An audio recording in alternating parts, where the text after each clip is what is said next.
Hello, my dear students. Today we are going to continue with chapter 3 of the novel The Sign of Four.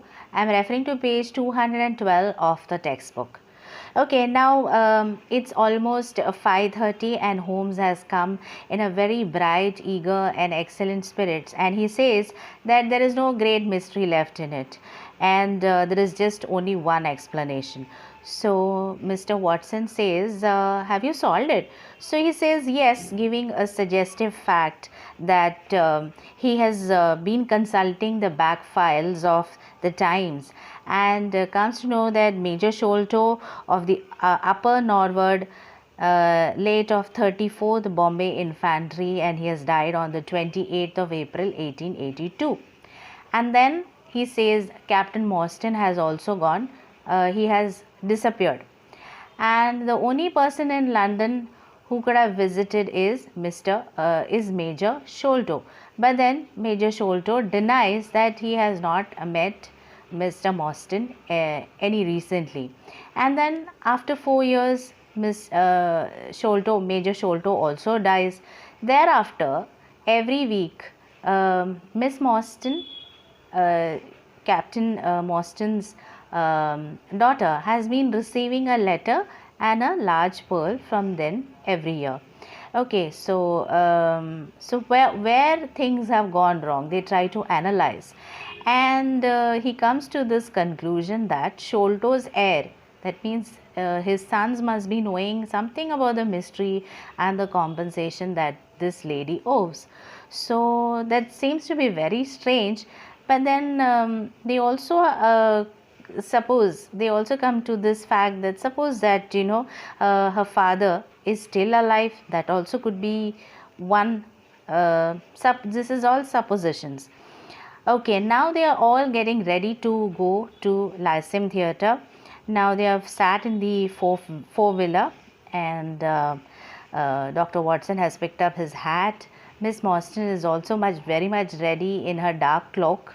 Cloak is a loose coat, and she sits inside, and then she says that Major Sholto was a very particular friend of Papa. Okay, very close friend, and she has some of the letters, and the letter, she says, is full of allusions, something which is not very clear but definitely pointed out to something. And that was they were in the troops at the Andaman Islands, and this is something, these are the papers which she found at her at her dad's desk. And Holmes, very carefully opens it up and then folds it up.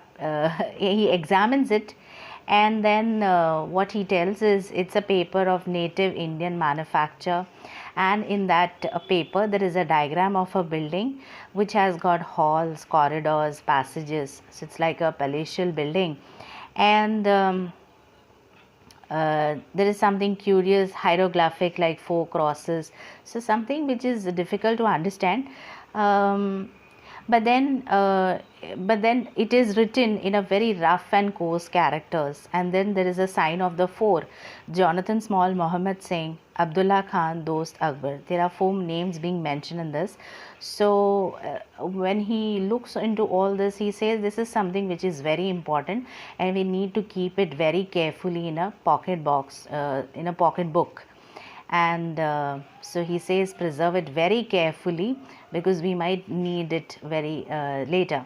And then while they are in their journey in the cab, also he seems to talk to Miss Mostyn, and it's the September evening, and it is 7 o'clock, and it's quite foggy. It's something very strange feeling he gets.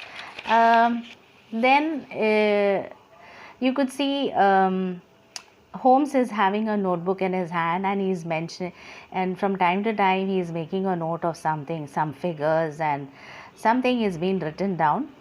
And now they have appeared at they have come towards the Lyceum Theatre, and there you could see there is a continuous stream of hansoms. Hansoms are the horse drawn cabs, and 4-wheelers. People are coming, going, men, women. It's a busy street. And we had hardly reached the third pillar, which was our rendezvous. That is, they have come to the place where they have agreed to meet, at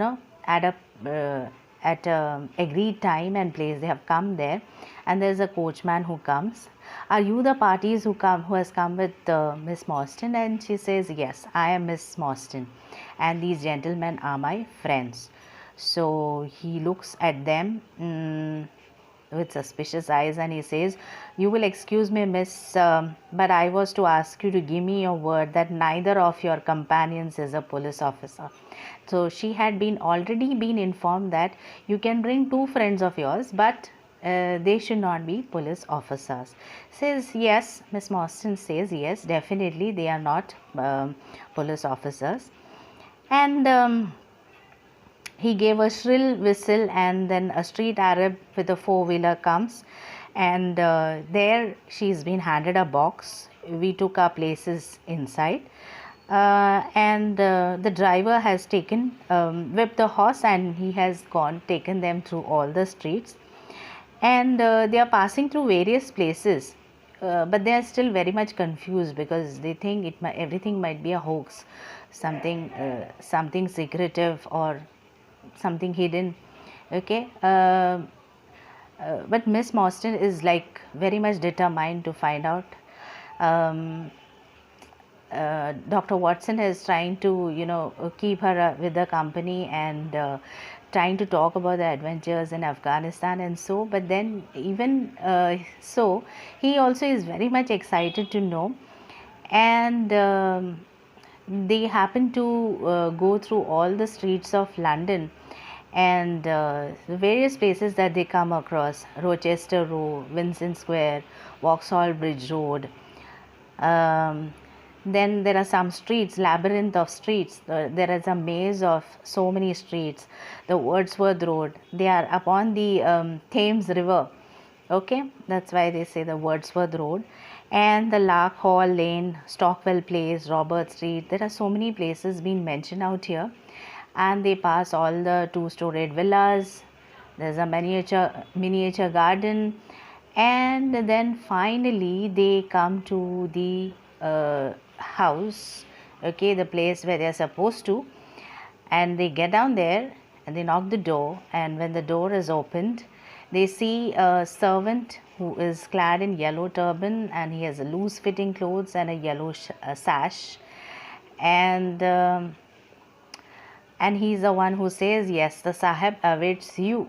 And from inside they hear someone in a very in a husky, in a high piping voice, and show them into me, Khidmatgar. So Khidmatgar is a maid servant. So from inside you hear a voice stating that to be the guest to be directed towards him and show them straight into me. So that is how they are led or directed to Sholto, and here the story ends. I hope you must have understood this chapter. Thank you.